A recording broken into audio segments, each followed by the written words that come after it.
merindukanmu sejak kamu meninggalkan aku. Ya, aku juga. Benar? Kamu juga merindukan aku? Ya, kenapa?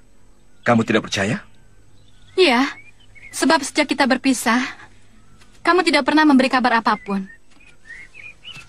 Sama sekali tidak ada usaha untuk mencari aku. Kamu benar-benar sudah melupakan aku. Kepergianku membawa luka yang sangat dalam. Memberi kabar padamu, aku pikir hanya membuat luka yang baru.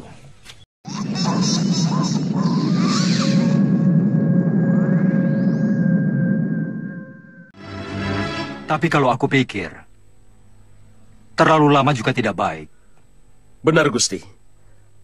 Akibatnya akan merembet kepada para bawahan pimpinan pasukan. Yang bisa saja rasa percaya diri mereka menjadi terkikis. Kalian sanggup kalau dalam waktu 1 bulan? Sanggup, Gusti. Baik, kalau dalam waktu 1 bulan, kalian masih belum bisa menangkap Aji Basa Pamungkas, hidup atau mati, aku sendiri akan turun tangan. Jangan, Gusti. Selama kami masih bernapas, kami yang akan berjuang sampai titik darah penghabisan. Kami akan menunjukkan bahwa kami masih pantas disebut 3 Singa Mataram. Baik, lakukan. Di awal episode ini, kita menuju para Aji Basa Pamungkas atau Bayu Seta yang di saat itu telah berhasil bertemu dengan Dewi Racun atau Dewi Anjarwati. Tujuan orang itu mendekati Dewi Racun adalah jelas untuk menundukkannya dan juga Maisa yang memiliki cemeti Amarasuli. Si Pamungkas itu sadar kalau dirinya tidak akan bisa mengalahkan Maisa dengan cemeti Amarasulinya, sehingga ia memanfaatkan Dewi Anjarwati untuk menundukkan pemuda sakti tersebut secara halus, karena Maisa dianggapnya akan patuh terhadap gurunya itu. Manusia licik itu pun kini mencoba untuk mengungkit masa lalunya bersama Anjarwati, sehingga wanita itu menjadi semakin lengket kepadanya. Mereka pun kemudian menceritakan masa lalu masing-masing ketika telah berpisah di saat itu, hingga keduanya pun berdebat masalah Sultan Agung, sebab mereka memiliki pendapat yang berbeda. Bayi Seta tampak sangat tidak suka dengan Sultan Agung, dengan alasan Raja Mataram itu begitu serakah karena ingin menguasai seluruh tanah Jawa. Sedangkan Anjarwati sendiri pun justru membela Sultan Agung, yang menurutnya wajar karena beliau adalah seorang raja. Apalagi Sultan Agung selalu berusaha untuk mengusir bangsa Belanda atau bangsa penjajah yang telah menjajah negerinya. Aku senang kamu benci kepada Belanda. Tapi sayangnya, kenapa kamu juga harus benci kepada Sultan Agung? Aku tidak akan memaksa kamu untuk menuruti aku benci kepada Sultan Agung. Sebab suatu saat nanti, kamu akan tahu siapa sebenarnya Sultan Agung.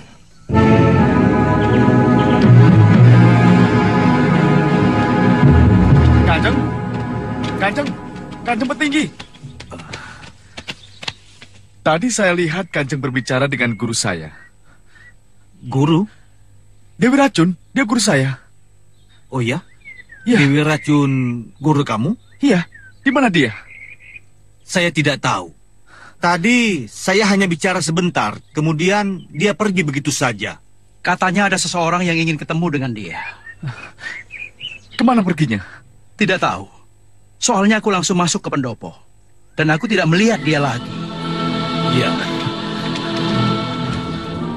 Kalau begitu kita bagi tugas. Kamu ke sana, saya ke sana.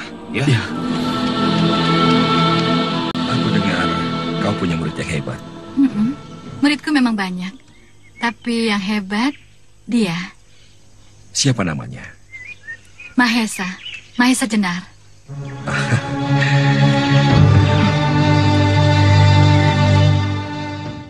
Seperti biasa, setelah menggunakan rayuannya, Aji Basa Pamungkas pun langsung mengeluarkan 2 buah gelang perak yang akan diberikan kepada Dewi Racun dan juga Maisa. Ia pun menyuruh mantan kekasihnya itu untuk memakaikan di kakinya dan juga kaki Maisa dengan alasan sebagai kenang-kenangan. Anjarwati pun menerimanya dengan senang hati. Ia pun juga memuji gelang perak tersebut sebagai gelang yang bagus dan indah. Bayi Seta pun menjelaskan kalau ia membuat gelang itu sendiri khusus untuk orang-orang yang dicintainya. Ia pun juga mengatakan bahwa ia akan sangat bangga sekali kalau Anjarwati mau memakainya. Akan tetapi harapan besarnya itu sedikit sirna karena mendadak saja Dewi Racun pun justru mengeluarkan sebuah kain dari balik bajunya untuk membungkus kedua gelang perak tersebut, sehingga ia tidak langsung memakainya seperti harapan Aji Basa Pamungkas. Kamu tidak mau memakainya? Nanti, bersama-sama dengan Mahesa. Muridmu adalah muridku. Kita bersama-sama akan memberikan kasih sayang kepada Mahesa dan bersama-sama mewariskan ilmu kesaktian kepada Mahesa. Iya. Guru! Ada apa? Ada yang datang. Bayu Seta! Bayu Seta! Guru, Mahesa? guru kemana saja? Kenapa memisahkan diri? Aku bertemu seorang kawan. Kawan lama. Bayu Seta, Kamu tahu? tadi saya dengar guru berteriak memanggil nama Bayu Seta. Iya, benar dia. Dewi Racun pun langsung mengaku kalau ia baru saja sedang bersama dengan Bayu Seta, sebab ia merasa sudah tidak bisa lagi berkelit di hadapan murid kesayangannya itu. Ia pun kemudian mengajak Mahesa untuk pergi meninggalkan tempat tersebut.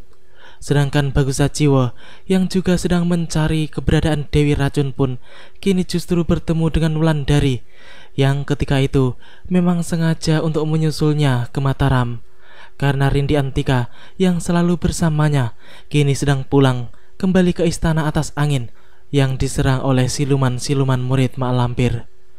Bagus Sajiwo pun kemudian mengajak Wulandari untuk bergabung bersamanya mencari Dewi Racun yang memisahkan diri darinya dan Mahesa ketika akan menghadap Sultan Agung di Keraton Mataram. Pemuda itu pun menyampaikan kekhawatirannya kalau Dewi Racun sampai tertangkap oleh Aji Basa Pamungkas lalu diberi gelang perak sehingga menjadi budak manusia licik tersebut. Orang terkenal seperti Dewi Racun mustahil tidak dikenal Aji Basa Pamungkas. Betul. Aku mengenalnya. Apa kabar, gadis cantik? Beruntung kau bisa lolos dari penjara aku. Tapi kau jangan bangga dulu, sebab aku sengaja untuk memancing kedatanganmu, Bagus Sajiwo. Kau masuk ke lingkungan keraton ini untuk memenjarakan Sultan Agung? Jangan mimpi, Pamungkas. Kesaktianmu tidak ada setai kuku Gusti Sultan Agung. Semua mimpi akan menjadi kenyataan bagi aku. Aji Basa Pamungkas, manusia paling sakti yang tidak terkalahkan oleh siapapun. Sombong sekali orang jahat ini. Aku jadi semakin penasaran. Aku akan memusnahkanmu, Aji Basa Pamungkas. Bisa apa kau, ha?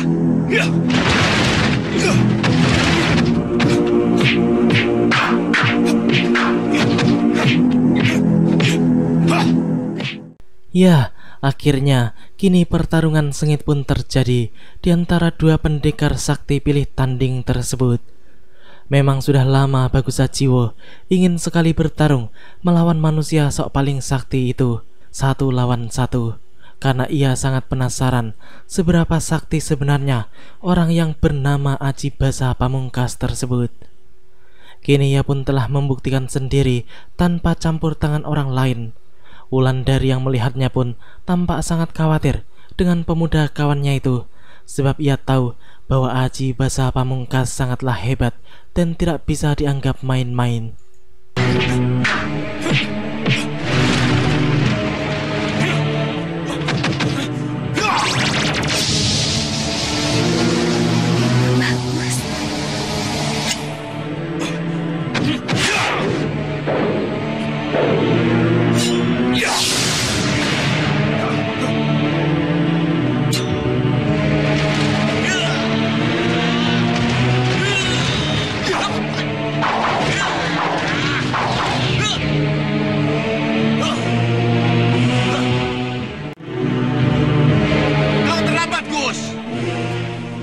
Terlambat apanya? Mestinya dari tadi kau keluarkan tombak Nur Alif. Jangan menunggu aku sungsang sumba. Loh, bukan senjata pusaka namanya. Kalau belum apa-apa, sudah dikeluarkan.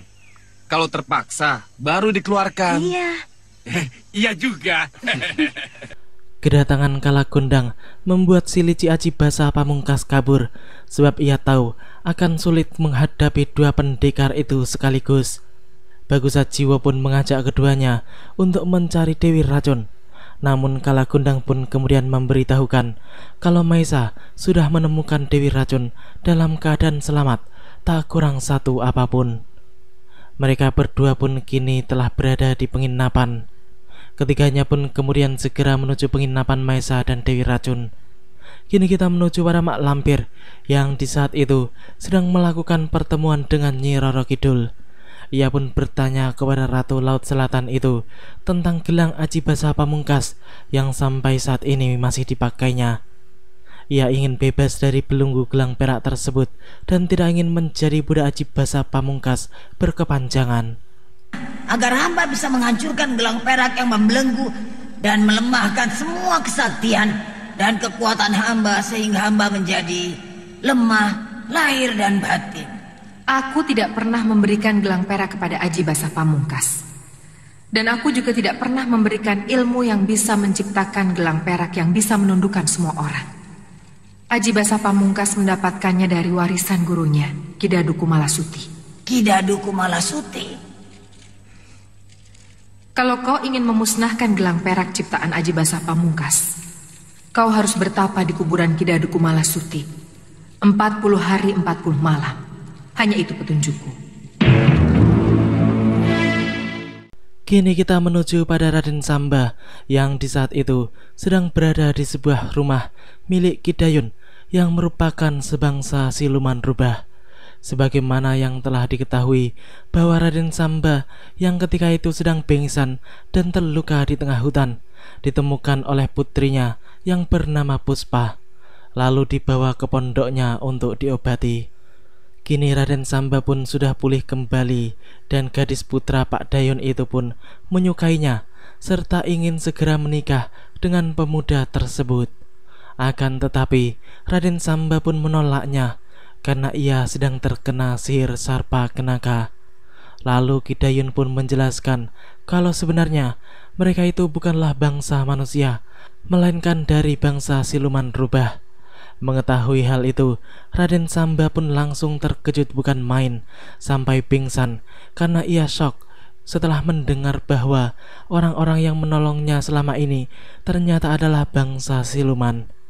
Kidayun pun kemudian mengatakan kepada putrinya bahwa hanya Mak Lampir yang bisa menolong mereka jika memang putrinya itu ingin menikah dengan bangsa manusia. Kidayun pun kemudian memutuskan untuk menemui gurunya Mak Lampir, sedangkan putrinya diperintahkan untuk menjaga Raden Samba. Setelah pemuda itu siuman, Puspa pun kemudian menceritakan bahwa ayahnya sedang pergi menemui guru mereka yang bernama Mak Lampir. Mendengar nama Mak Lampir disebut, jelas saja Raden Samba menjadi sangat terkejut dan seluruh tubuhnya langsung panas dingin. Ia pun kemudian mencari akal untuk bisa segera kabur dari tempat itu, yaitu dengan cara menyuruh Puspa untuk membuatkannya obat. Iya, kepalaku pusing, perutku juga mual. Puspa, tolong buatkan obat ya. Baik, kubuatkan obat. Kamu di sini saja ya, istirahat.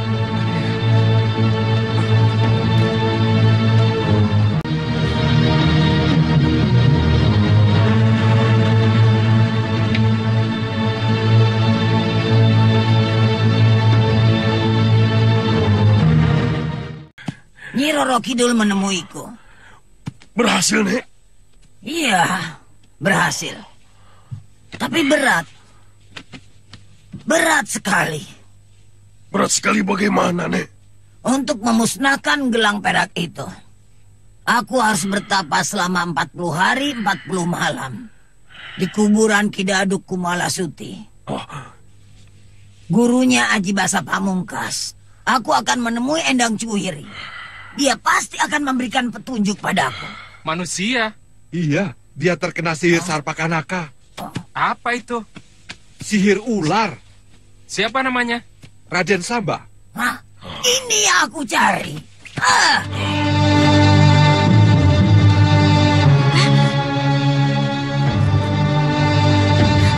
Samba!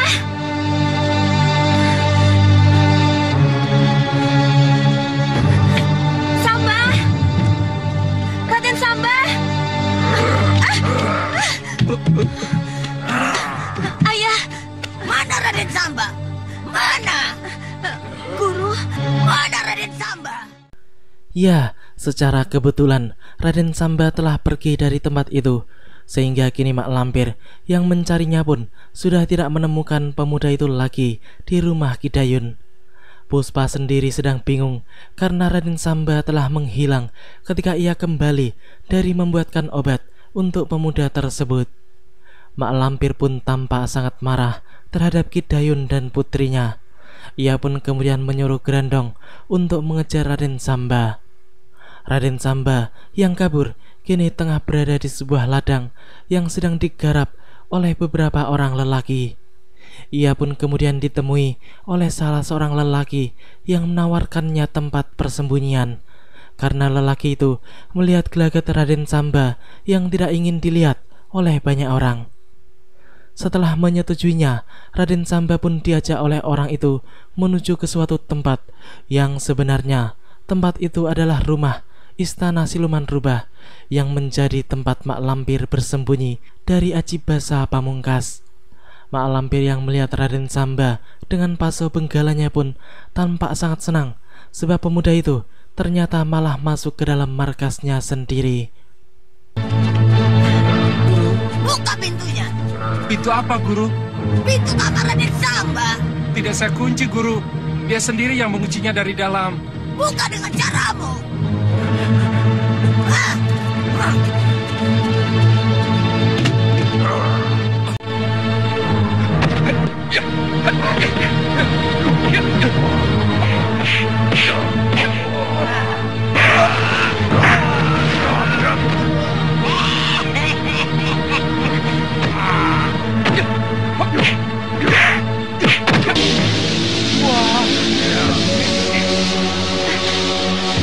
Tangkap Grandong, tangkap!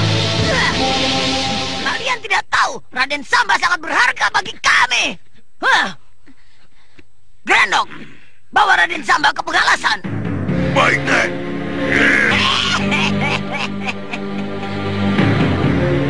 Raden Samba akan aku jadikan jago baru untuk menaklukkan Aji Basa Pamungkas. Sungguh sebuah malapetaka tersendiri bagi Ki Dayun dan Puspa yang telah melaporkan kepada Mak Lampir tentang keberadaan Raden Samba. Kini mereka menjadi bingung sendiri dan mereka tidak akan bisa lagi bertemu dengan pemuda tersebut karena Mak Lampir telah mengincarnya kembali. Gadis itu pun kemudian hanya bisa merengek kepada ayahnya agar mencarikan Raden Samba kembali untuknya, sebab ia telah terlanjur sangat menyukai pemuda tersebut. Ki Dayun yang mendengar permintaan putrinya pun menjadi semakin bingung dan serba salah, sebab kalau dirinya menolong Raden Samba, maka itu berarti ia harus berhadapan langsung dengan Mak Lampir, gurunya sendiri. Kini kita menuju pada Dewi Racun yang di saat itu sedang berada sendirian di dalam kamarnya dan sedang memperhatikan dua gelang perak yang kemarin diberikan oleh Bayu Seta untuknya dan juga untuk Mahesa. Tak lama kemudian Mahesa pun datang sehingga ia cepat-cepat menyembunyikan gelang perak tersebut ke balik bantalnya. Sedangkan pemuda muridnya itu pun membuat Dewi Racun sedikit terganggu, apalagi ternyata kedatangan Mahesa untuk menanyakan masalah apa yang sedang dihadapinya, sebab pemuda itu dapat membaca bahwa ia seperti sedang mempunyai masalah yang penting. Setelah memastikan bahwa Mahesa datang sendirian, Dewi Racun pun kemudian mengeluarkan gelang peraknya.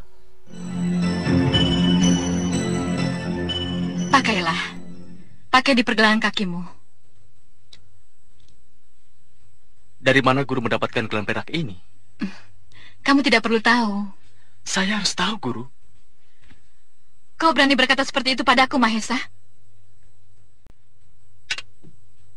Maaf, Guru. Sebab saya lihat musuh-musuh kita dari golongan hitam semuanya memakai gelang perak seperti ini, Guru. Benarkah? Seperti Mak Lampir, Grandong, Hiranal Sangker, Kidemang, Kubu, dan banyak lagi, Guru. Di pergelangan kakinya semuanya memakai gelang perak seperti ini. Hanya seperti kan? Artinya serupa. Tapi yang pasti bukan gelang ini. Tidak, Guru. Saya yakin gelangnya sama, Guru. Jangan membantah, Mahesa.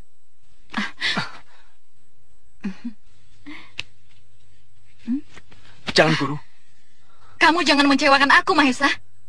Gelang perak ini mengandung kekuatan iblis, Guru. Saya bersedia memakainya. Tapi saya mohon dengan sangat. Siapa yang memberikan gelang perak ini pada Guru? Dari Bayu Seta, temanku.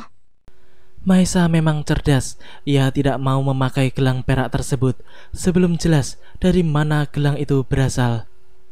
Kini Dewi Racun pun telah mengakui bahwa gelang tersebut berasal dari Bayu Seta. Gelang itu dibuat sebagai kenang-kenangan bagi dirinya dan juga Mahesa. Ia pun juga menjelaskan kalau Bayu Seta meminta dengan sangat kepada dirinya agar mau secara sukarela memakai gelang tersebut. Demikian juga Mahesa. Ia harus memakaikan gelang itu ke kaki Mahesa dan Mahesa harus menerimanya secara sukarela. Setelah mendengar cerita dari gurunya itu, Mahesa pun menyimpulkan bahwa Bayu Seta itu kemungkinan besar adalah Aji Basa Pamungkas. Pakailah. Pakai ini kalau memang kamu masih menganggap aku sebagai gurumu. Saya mau memakainya setelah tahu asal-usul dari mana gelang perak ini. Mahesa! Percayalah padaku! Mahesa! Lepaskan tanganku! Maaf, Guru.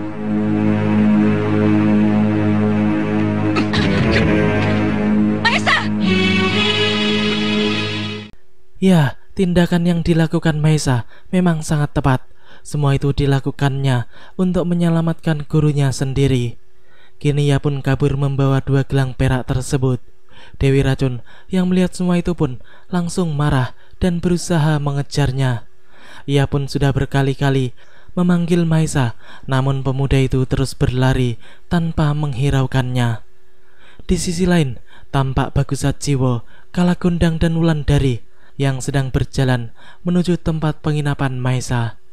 Kalagondang yang menjadi penunjuk jalan pun menjelaskan tentang arah-arah yang harus mereka tempuh agar bisa cepat sampai dengan jalan memotong.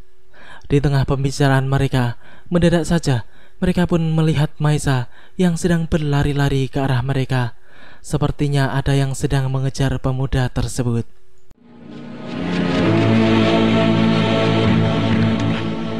Ada apa? Dan cepat sembunyikan.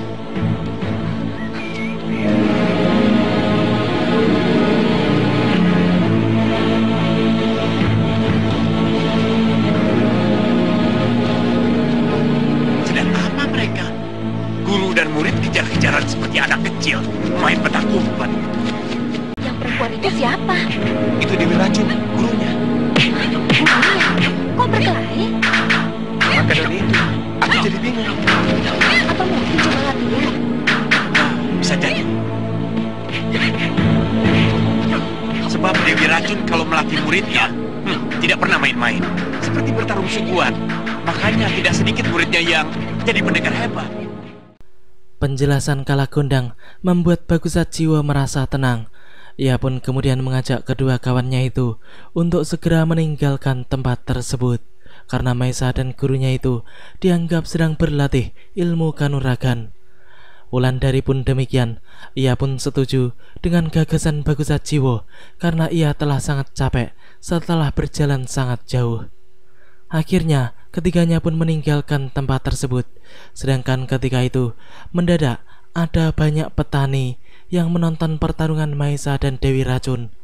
Mereka pun kemudian malah menjadikannya sebagai tontonan dan bahan taruhan. Mendadak saja di tempat itu sudah dipenuhi dengan orang-orang desa. dan mereka semua ikut taruhan dengan jago masing-masing.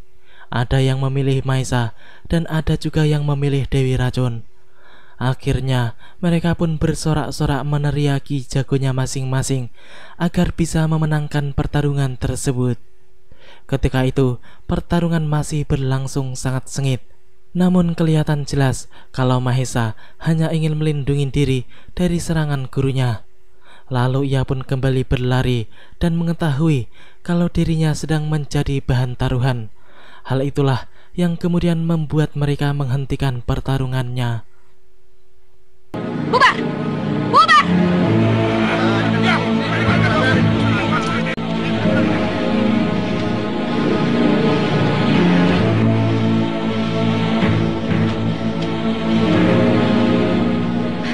Kurang ajar! Pergi gak bilang-bilang!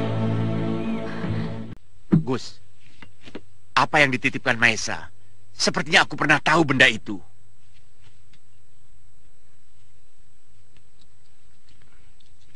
Hah? Gelang perak? Ini gelang perak Aji Basah Pamungkas? Iya, aku kenal sekali. Waktu aku dipenjara oleh Aji Basah Pamungkas, gelang inilah yang diberikan padaku untuk dipakai di pergelangan kakiku.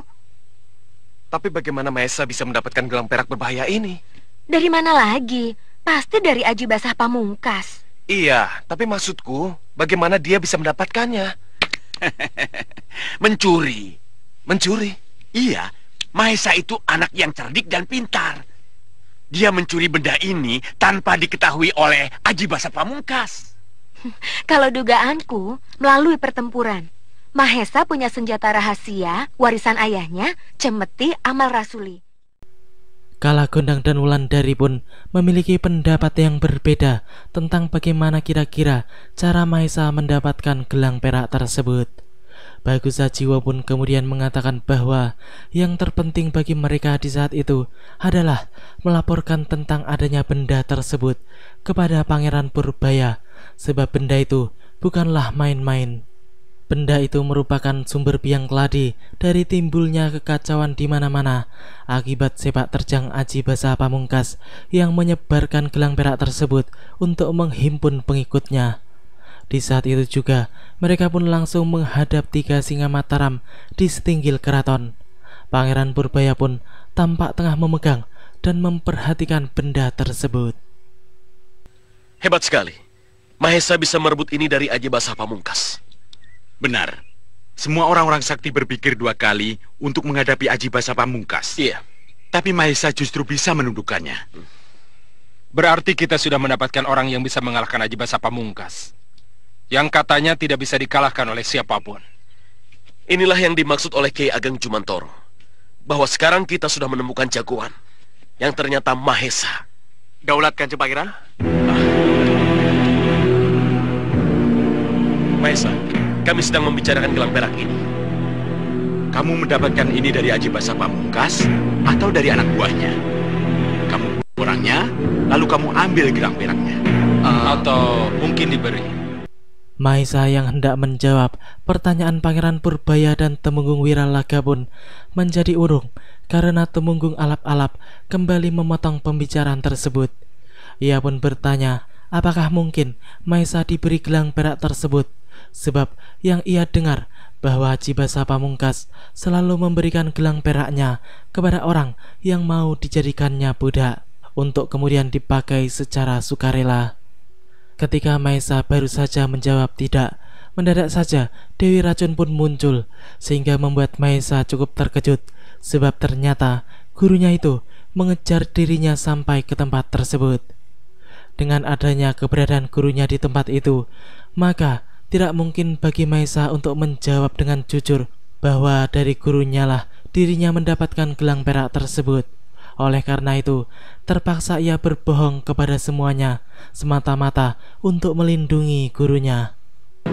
Aji Basah Pamungkas. Melalui pertempuran? Betul Kanjeng Pangeran. Dia tidak kuat menahan gemburan senjata saya, cemeti amal rasuli, sehingga saya mampu merebut gelang perak itu dari tangannya. Bukan main. Kami kagum kepadamu. Gelang perak ini aku pinjam. Mau aku tunjukkan kepada Romo mertuaku, Kiai Ageng Sebayu di Tegal. rahasia kesaktian gelang perak ini harus dipecahkan. Kalau tidak, angkara murka Aji Basa Pamungkas akan terus merajalela di muka bumi ini. Mengerti? Silahkan Kanjeng Pangeran. Sebab hamba menyerahkan gelang perak itu untuk diselidiki.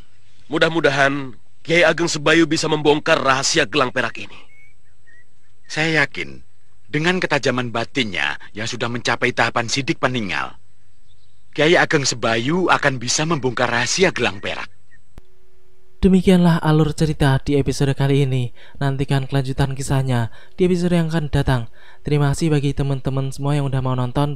Jangan lupa subscribe, share, dan komen, dan juga nyalain notifnya. Wassalamualaikum warahmatullahi wabarakatuh.